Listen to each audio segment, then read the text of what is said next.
حقیقت عین حقیقت نور اللہ حسبی ربی جل اللہ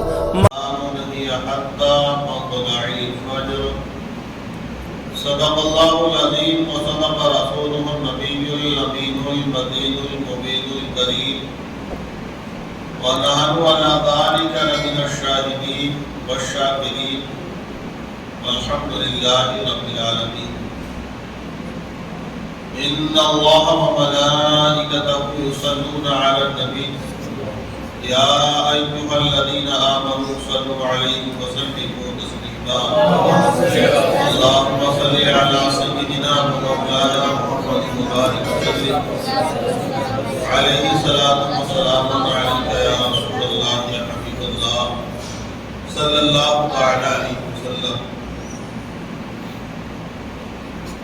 مبارکباد کے لائق آپ لوگ ہیں، قابل تعریف ہیں کہ آپ نے آج 21ویں شب کو اس پروگرام کا انعقاد کیا ہے، مجلس کو سجایا ہے، ذکر کی محفل کو سجایا ہے. میں دعا کرتا ہوں تمام کمیٹی والوں کے لیے، نوجوانوں کے لیے، اہل محلہ کے لیے اللہ تعالیٰ سب کو آج شب قدر کی برکت سے سب کے گناہوں کی مغفرت فرمائے، سب کے کاروبار میں برکتیں عطا فرمائے، پریشانیوں سے تمام ہمارے اسلامی بھائیوں کو محفوظ فرمائے. زندگی کا سب سے قیمتی لمحہ، قیمتی وقت وہ ہوتا ہے جو اللہ اور اس کے رسول کی یاد میں گزر جاتا ہے. کہتے ہیں کہ صبح ہوتی ہے، شام ہوتی ہے، زندگی یوں ہی تمام ہوتی ہے. تو زندگی تو مکمل ہو رہی ہے اور ہو جائے گی. موت کا فرشتہ جب آئے گا پکڑ کر لے جائے گا اور زندگی کے نامہ اعمال بالکل بند کر دیے جائیں گے. تو آج کی جو گفتگو ہے وہ شب قدر کے تعلق سے ہے، کیونکہ نبی کی جو حدیث ہے وہ یہ ہے کہ مصطفیٰ ارشاد فرماتے ہیں اللہ نے شب قدر کو 5 راتوں میں رکھا، اور ہمارے حضور نے کتنا اہتمام کیا اس رات کے لیے کہ آپ نے 10 دن کا مکمل طریقے سے اعتکاف فرمایا ہے. تو یہ آپ کا اچھا عمل ہے، آپ لوگوں کی خوش نصیبی ہے کہ اللہ نے آپ کو یہ توفیق عطا فرمائی کہ آپ نے اس محفل کا انعقاد کیا ہے اور شب بیداری آپ کر رہے ہیں. کیونکہ عبادت میں شمار ہوتا ہے سب کچھ. نماز پڑھنا یہ عبادت ہے، روزہ رکھنا یہ عبادت ہے، زکوٰۃ دینا یہ عبادت ہے، غریب کی مدد کرنا یہ عبادت ہے، راستے سے تکلیف دینے والی چیز کو ہٹا دینا یہ عبادت ہے، ماں باپ کا چہرہ محبت کے ساتھ دیکھنا یہ عبادت ہے، علماء کے چہرے کی زیارت کرنا یہ عبادت ہے، قرآن کی تلاوت کرنا یہ عبادت ہے، باوضو ہو کے قرآن کو چھونا یہ عبادت ہے، قرآن کو دیکھنا یہ عبادت ہے، قرآن پاک کو چومنا یہ عبادت ہے. آپ کاؤنٹ کریں گے تو بے شمار عبادتیں اللہ تعالیٰ نے ہمیں عطا فرمائی ہیں.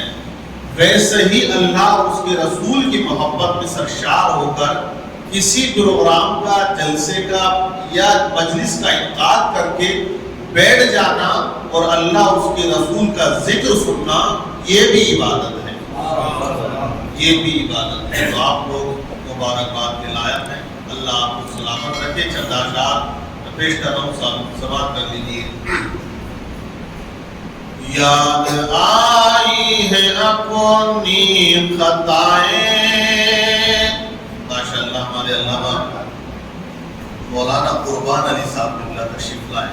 آپ کے امام ہیں ماشاءاللہ، بہترین اخلاق کے مالک. دیکھیے عالم کی کہتے ہیں کہ درخت جتنا پھلدار ہوتا ہے اتنا ہی وہ جھکا ہوا ہوتا ہے. اور آپ اگر کسی کو اکڑا ہوا دیکھو تو وہ سمجھ جاؤ کہ وہ پھلدار نہیں ہے. درخت تو ہے لیکن پھلدار نہیں ہے. جو پھلدار ہوتا ہے وہ جھکا ہوا ہوتا ہے. تو حضرت کا معاملہ اور اخلاق و نیچر جو ہے، میری پہلی ملاقات آپ کی طریقہ رہ ہوئی ہے، لیکن بہت اچھا نیچر ہے، بہت اچھے اخلاق کے مالک ہیں، بہترین حافظ بھی ہیں اور بہترین عالم بھی ہیں. اللہ تعالیٰ عمر میں برکت ہے. اللہ شعر سماعت کر لیجیے. یاد آئی ہے اپنی خطائیں جب خدا کا خیال آ گیا ہے. یہ یاد رکھیں، اللہ آج غفور رحیم ہے، اور قرآن کہتا ہے قیامت کے دن اللہ قہار و جبار ہوگا. قہار و جبار ہوگا، انصاف ہوگا، میزان پر تولا جائے گا.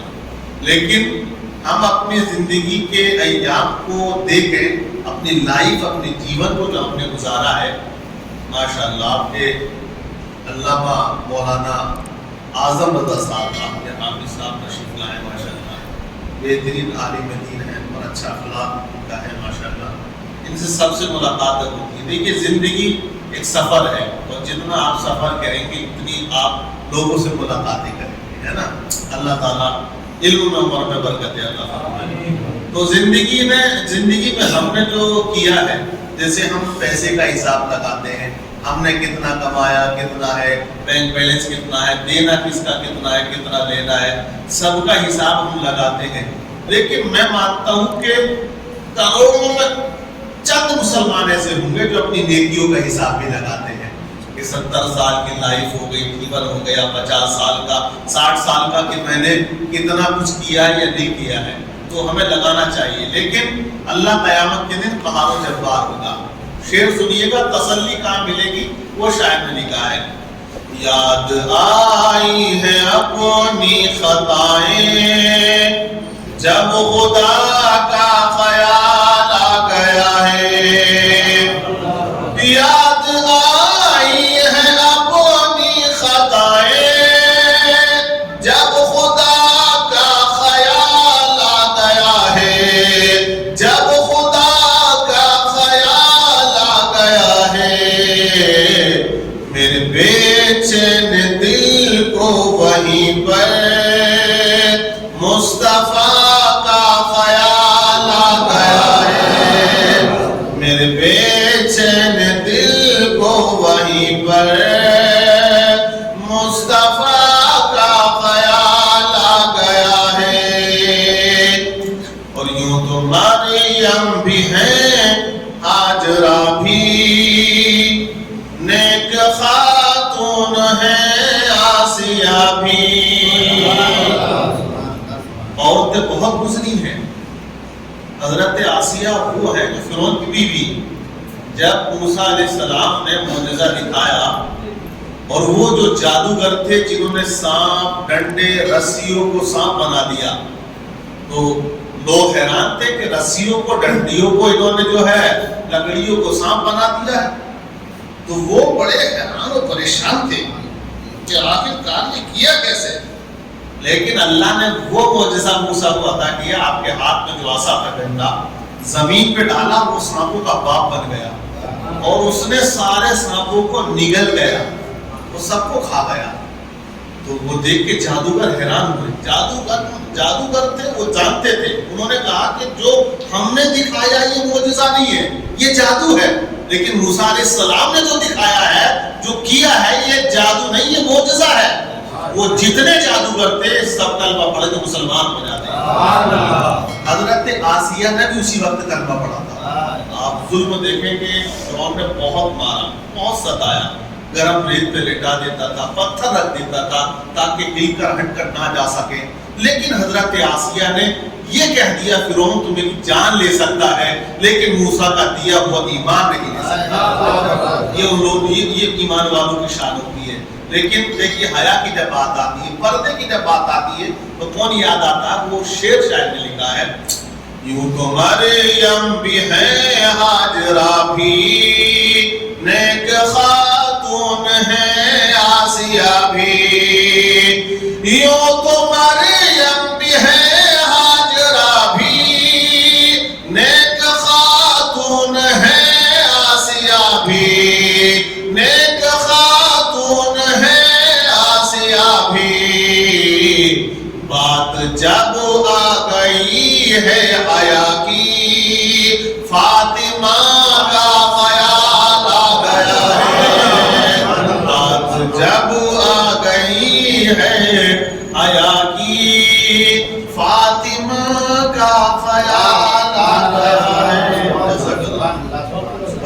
وہی چلتا ہے اس کا مطلب ہے، کیونکہ پہلی بار مجھے ایسا لگا کہ کھاتا کھلا ہوتا نہیں کلام ہے نا، تو مجھے لگا کہ یہاں ماحول نہیں ہوتا ہے، کچھ تحفے طائب کا ایسا ہوتا نا کہ ایک سنت رسول ہوتی ہے، کوئی بات اچھی لگے تو دے دینا، تو وہ ایک اچھا ہوتا ہے. حالانکہ کوئی عالم یا مولوی اس کا متبنی نہیں ہوتا ہے. ایک جلسے میں تو ایک صاحب جب 2000 کا نوٹ چلا تھا نا شروع میں، تو وہ جلسے میں لہراتے ہوئے لا رہے تھے، مولانا صاحب تقریر کر رہے، تو وہ مولوی صاحب بھی بڑے خوش ہوئے کہ بڑا دل پھینک آدمی لگ رہا، دلدار، 2000 کا نوٹ لا رہا ہے. تو آتے ہوئے مولوی صاحب کو اس نے دیا تو بولا آپ 1990 مجھے دے دیں اور 10 روپے کاٹ لیں اس میں سے. تو ایسے لوگ بھی ہیں. مولانا عالم صاحب بولے اگر آپ کو اس کو کھلا ہی کرانا تھا تو ایسے ہی کرا دیتے، تو ہوتا کنفیوژن میں. تو بہرحال اللہ تعالیٰ عمر میں برکت عطا فرمائے. آخری شعر اس کا سماعت کر لیں، پھر گفتگو کی اسٹارٹنگ میں انشاءاللہ کروں گا. ظلم کا جبر کا سلسلہ تھا، ایک طرف صبر کا سلسلہ تھا.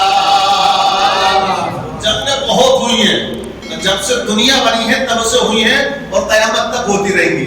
یہ ختم ہونے والی نہیں ہے. حق و باطل کی جنگ. ارے آدم علیہ السلام تھے، مقابلے میں شیطان تھا.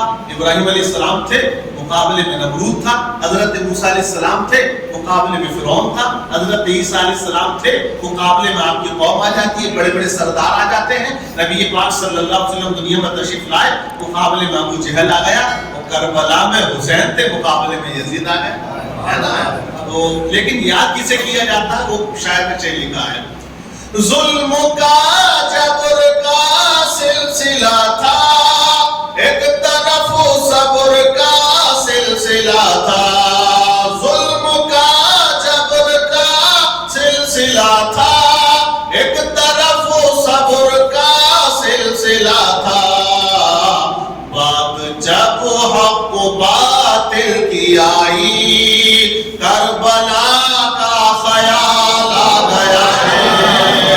بات جب حق و باطل کی آئی، کربلا کا خیال آ گیا ہے.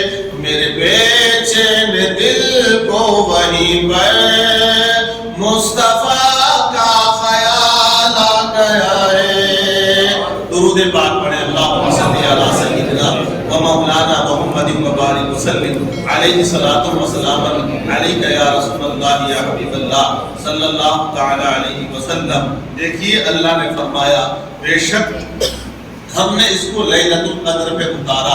تم کیا جانو کہ لیلۃ القدر کون سی رات ہے؟ لیلۃ القدر وہ رات ہے جس میں جبریل آتے ہیں، ملائکہ کے ساتھ آتے ہیں، فرشتوں کے ساتھ آتے ہیں، اور ہر ایک حساب و کتاب کے لیے آتے ہیں.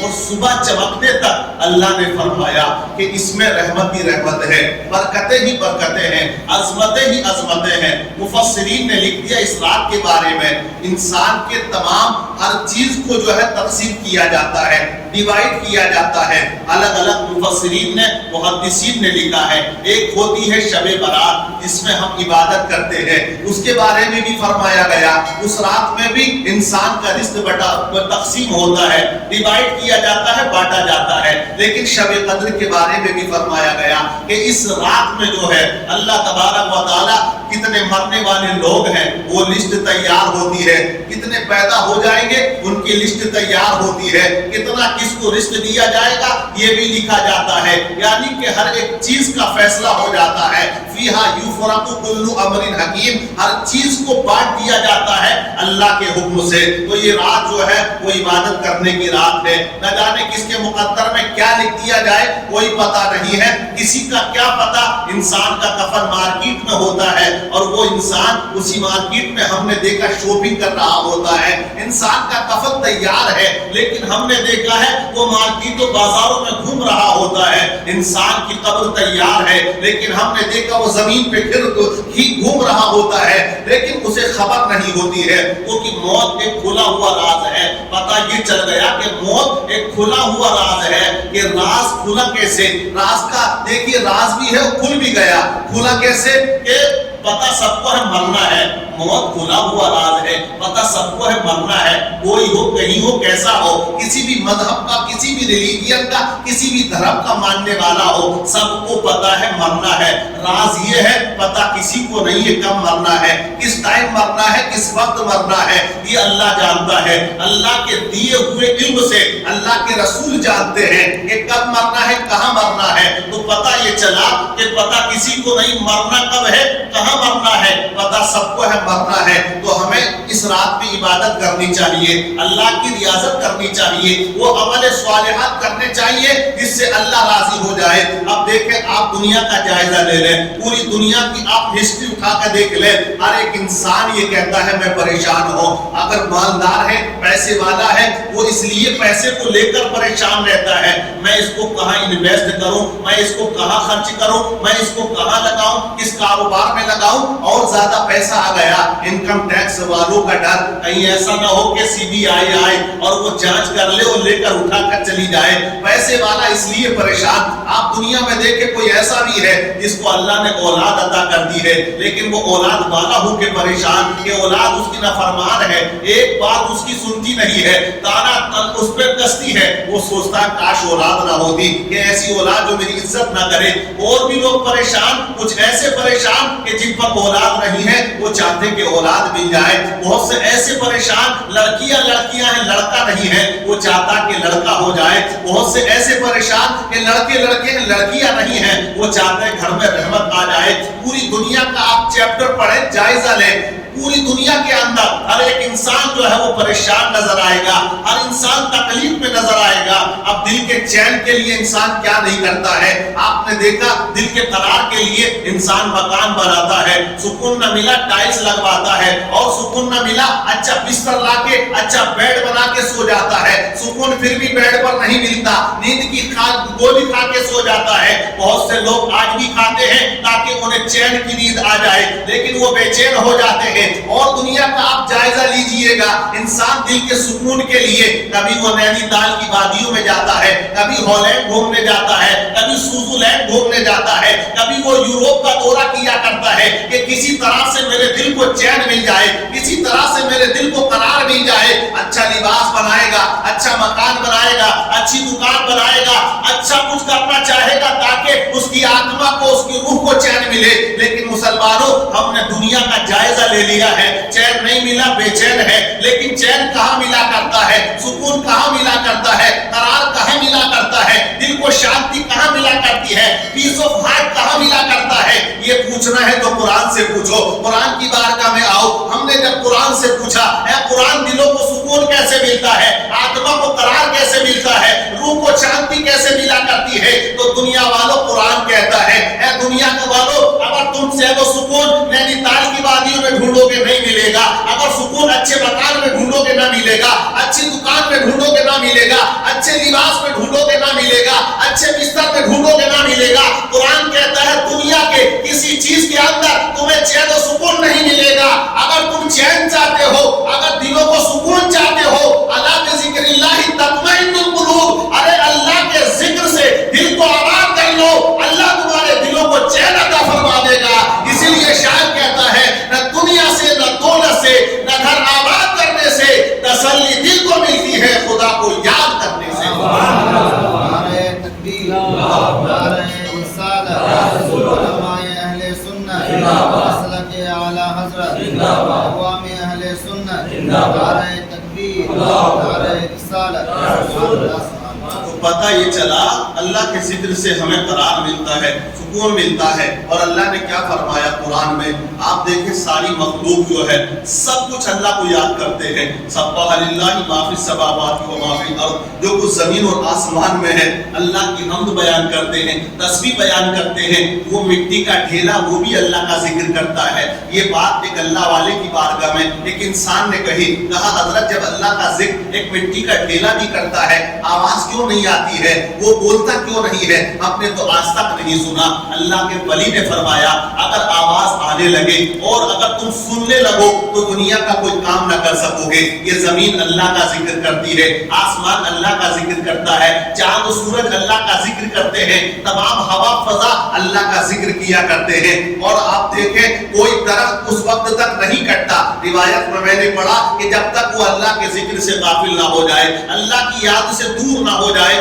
کوئی مچھلی دریا کی اس وقت تک جال میں نہیں پھنسا کرتی ہے جب تک کہ وہ اللہ کے ذکر سے غافل نہ ہو جائے، اللہ کی یاد سے دور نہ ہو جائے۔ ایک اللہ کے ولی نے تقریر کرتے ہوئے عوام کو مخاطب کرتے ہوئے کہا کوئی مچھلی دریا کی اس وقت تک جال میں نہیں آتی جب تک کہ وہ اللہ کا ذکر چھوڑ نہ دے اور غافل نہ ہو جائے۔ یہی اللہ کے برگزیدہ بندے ہیں، دریا کے کنارے جاتے ہیں مچھلی پکڑنے کے لیے، لیکن ساتھ میں چھوٹی سی بچی کو لے جاتے ہیں۔ دریا کے اندر یہ اللہ کے ولی اتر جاتے ہیں، نیچے سے مچھلی پکڑتے ہیں، اوپر پھینک دیتے ہیں، اوپر سے بیٹی مچھلی کو پکڑ لیتی ہے اور وہ دریا کے اندر چھوڑ دیتی ہے۔ یہ اللہ کے ولی مسلسل یہ عمل کرتے رہے۔ کافی دیر کے بعد انہوں نے سوچا کہ مچھلیاں کافی تعداد میں نے پکڑ لی ہے، گھر کے سالن کا انتظام ہو گیا ہوگا۔ اب وہ دریا سے باہر آ جاتے ہیں، اپنی بیٹی سے کہا بیٹی اپنی وہ مچھلیاں کہاں ہیں جو میں اندر سے اوپر پھینک رہا تھا؟ بیٹی نے کہا ابا جان آپ نیچے سے اوپر ڈال رہے تھے، میں اوپر سے نیچے ڈال دیتی تھی،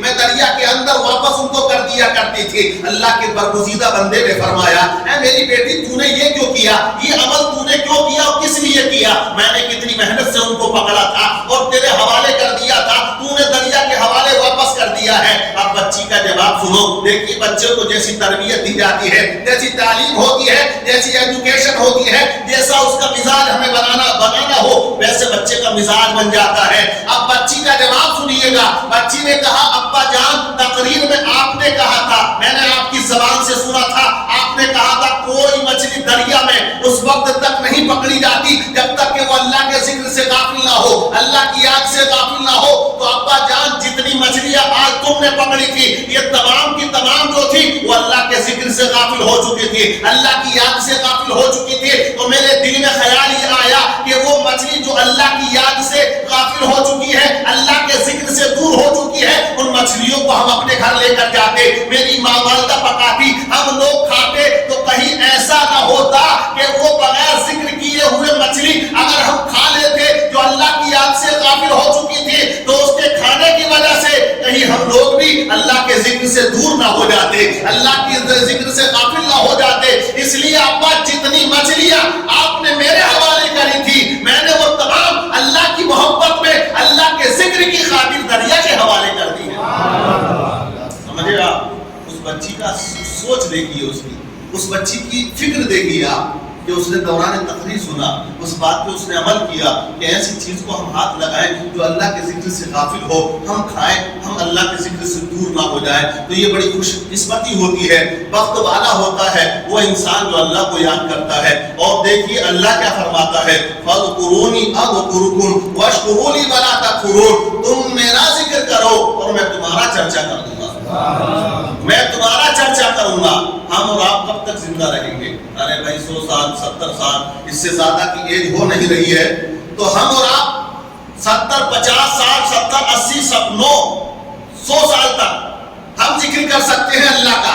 مرنے کے بعد فائل بند ہو جاتی ہے، ذکر بند ہو جاتا ہے، زبان بند ہو جاتی ہے، آنکھیں بند ہو جاتی ہیں، جسم کے جو پارٹس ہیں جو اعضاء ہیں وہ بند ہو جاتے ہیں، حرکت نہیں کرتے ہیں، تو ہم پھر ذکر بھی نہیں کر سکتے ہیں۔ ہم کہاں ذکر کرتے ہیں؟ مرنے کے بعد ہم کو اٹھایا جاتا ہے، قبر میں دفنا دیا جاتا ہے۔ لیکن یہ یاد رکھو ہم تو جہاں جب تک زندگی ہے تب تک ذکر کرتے ہیں، لیکن جو بندہ مومن اللہ کا ذکر کر کے یہاں سے چلا جاتا ہے لیکن اللہ اس کا چرچا قیامت تک کے لیے کر دیتا ہے، اللہ اس کا تذکرہ اس کا چرچا قیامت تک ہو جاتا ہے۔ آپ دیکھیں بزرگان دین کی تاریخ پڑھیں، ارے آپ آج غوث اعظم کی یاد مناتے ہیں، خواجہ غریب نواز کا ذکر کیا کرتے ہیں، علاء الدین صابر پاک کا ذکر کیا کرتے ہیں، آپ جتنے بزرگان دین ہیں صحابہ کرام ہیں ہم سب کا ذکر کیا کرتے ہیں، لیکن کیوں کیا کرتے ہیں؟ وہ اسی لیے تو کیا کرتے ہیں ان تمام صحابہ نے، تمام بزرگان دین نے، تمام اللہ کے ولیوں نے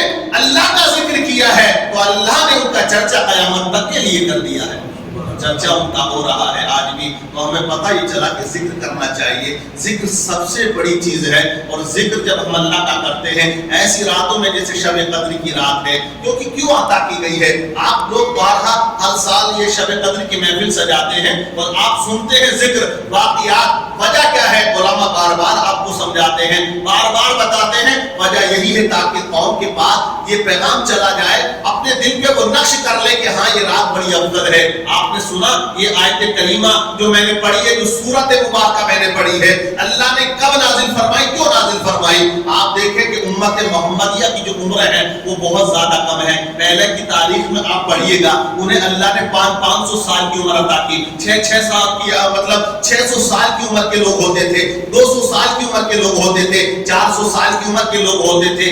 آج آپ نے 26واں پارہ سنا ہوگا, ایک قوم کا ذکر گزرا ہے سورہ احقاف کے اندر. قوم عاد بڑی لمبی ان کی عمر ہوتی تھی اور بڑے لمبے وہ لوگ ہوا کرتے تھے. قرآن اس کا ذکر کرتا ہے کہ ان کی ہائٹ 150 فٹ کی ہوتی تھی. چھوٹا آدمی 150 فٹ کا ہوتا تھا, بڑا آدمی کتنا لمبا ہوگا آپ اندازہ لگائیے. یہ موبائل کے ٹاور ہوتے ہیں, یہ ان کے سامنے چھوٹے نظر آئیں گے. ان کا گنبد کی طرح سر ہوتا تھا, بڑے بلوان, بڑے پاورفل ہوتے تھے, بہت طاقتور ہوتے تھے. وہ کہتے تھے ہمارے سامنے بڑی بڑی چیزیں نہیں ٹک پائیں گی. ان سے کہا اس وقت کے پیغمبر نے اللہ کی عبادت کرو, اللہ کے آگے جھکو اور اسی کے آگے اپنی پیشانی کو جھکاؤ. انہوں نے کہا ہم کس کے آگے جھکے, ہمارے سامنے پہاڑ جھکتا ہے, ہم بڑے بڑے پتھروں کو اٹھا کر ایسی پھینک دیا کرتے ہیں, ہم چاہے تو دریاؤں کا راستہ بدل دیا کرتے ہیں. وہ لوگ پتھروں کے اندر اپنا گھر بناتے تھے, بڑے بڑے پہاڑوں کو توڑ کر وہ رہا کرتے تھے. تو انہیں اپنی طاقت پہ بڑا بھروسہ تھا, اپنے جو ہے پاور پہ بڑا بھروسہ تھا.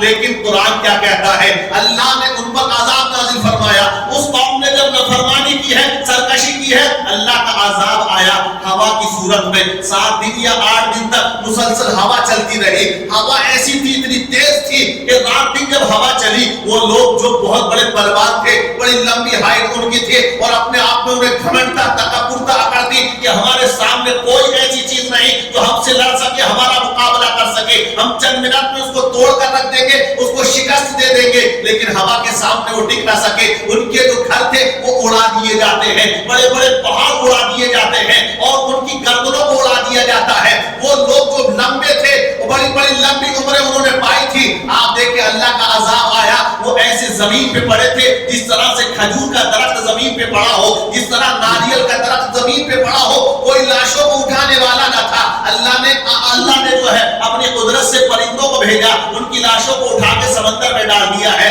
تو پتہ یہ چلا جو نافرمانی کرتا ہے, سرکشی کیا کرتا ہے, اللہ کا عذاب آتا ہے. لیکن پہلے کی عمریں بہت زیادہ گزری ہے. میں نے ایک حدیث پڑھی, اللہ کے نبی نے فرمایا ایک عابد و زاہد ایسا گزرا بنی اسرائیل میں کہ 400 سال تک عبادت کرتا رہا اور اس کی دعا یہ ہوئی, اے اللہ جب میری موت کا وقت آئے تو مجھے جو ہے میری روح بھی سجدے کی حالت میں نکالی جائے. ایسا ہی ہوا. اللہ کے نبی فرماتے ہیں اس کی روح کو سجدے کی حالت میں نکالا گیا. لیکن جب قیامت کا دن ہوگا, کتنے سال کی عمر پائی, 400 سال. 400 سال تک اس نے عبادت کی. کہاں کی؟ ایک پتھر کے اندر, ایک درخت کے نیچے اور ایک پہاڑ کی کھو کے اندر. یعنی کہ ایسی جگہ عبادت اس نے کی ہے کہ جہاں کوئی آبادی نہیں تھی, جہاں کوئی انسان نہیں تھا, جہاں کوئی اس کے پاس جا نہیں سکتا تھا, صرف وہ اللہ اللہ کر کیا کرتا تھا. اب آپ اندازہ لگا سکتے ہیں کہ جس نے 400 سال عبادت کی ہو, واقعی بڑی افضل عبادت ہو. کیونکہ انسان جیسے آج میں اور آپ نماز پڑھیں, مسجد میں آئے, یہاں آپ 10 رکعت پڑھیں, 20 رکعت پڑھیں, نماز تراویح پڑھیں, لیکن نکلیں گے مسجد کے باہر, ہو سکتا ہے کہ ہم سے کسی کی غیبت ہو جائے, کسی کی چغلی ہو جائے, ہم سے ہو سکتا ہے جھوٹ بول جائے. کیونکہ غیبت, چغلی اور جھوٹ انسان کب بولتا ہے؟ تب بولتا ہے جب 1 سے 2 ہوتے ہیں. اکیلا انسان غیبت نہیں کر سکتا, اکیلا انسان جھوٹ نہیں بول سکتا, اکیلا انسان چغلی نہیں کر سکتا. چغلی کرنے کے لیے ساتھ میں کوئی ہونا چاہیے, جھوٹ بولنے کے لیے ساتھ میں کوئی ہونا چاہیے. تو پتا چلا کہ معاشرے میں رہ کے انسان گناہ کر سکتا ہے, غیبت کر سکتا ہے, چغلی کر سکتا ہے. لیکن وہ ایک ایسا انسان 400 سال تک اللہ کی عبادت کرتا رہا اور اس نے نہ کسی کی غیبت کی ہے, نہ چغلی کی ہے, نہ کسی کا حق مارا ہے, نہ کسی پہ ظلم کیا ہے, نہ کسی کو اس نے ستایا ہے. اب آپ اندازہ لگائیے کتنی افضل اس کی عبادت ہے, کتنی اعلیٰ اس کی عبادت ہے. اس کی عبادت کو ہم کیسے پہنچائیں گے؟ تو 400 سال کی عبادت اس کو اللہ نے عطا فرمانی ہے. اب آپ تاریخ پڑھیں اور حضرت شمرون رحمۃ اللہ علیہ, یہ بھی بزرگان دین میں سے ہیں, بنی اسرائیل میں سے ہیں. انہوں نے ایسی عبادت کی 1000 مہینے تک کہ رات کو قیام کرتے تھے, دن میں